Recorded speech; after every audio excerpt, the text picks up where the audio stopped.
பிரம்மனை தெரிஞ்சுண்டா எப்படி சம்சாரம் நீங்கும் தெரியலையே. எனக்கு இன்னும் ப்ராப்ளம்லாம் இருக்கிறதே. எனக்கு வேறாக இருக்க முடியுமா பிரம்மன்? அனந்தம் சொன்னா எல்லாம் லாஜிக்கல் கொஸ்டின். அப்போ இந்த பிரம்மனை எங்கே ரெக்கக்னைஸ் பண்ணுறது, எப்படி ரெக்கக்னைஸ் பண்ணுறது? ஐநோ சத்தியம் ஞானம் அனந்தம் பிரம்ம, ஐநோ பிரம்ம. அப்படின்னா என்ன அர்த்தம்? உன்னோட அறிவுக்கு பிரம்மன் ஆப்ஜெக்ட், சத்தியம் ஞானம் அனந்தம் என்னது?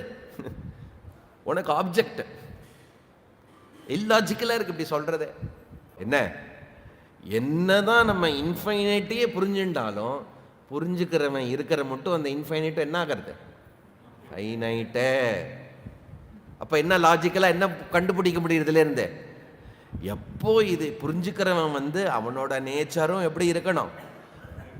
அவன் பிரம்மனா இருந்தாதான் இல்லையா எல்லா ஸ்டேட்மெண்ட்.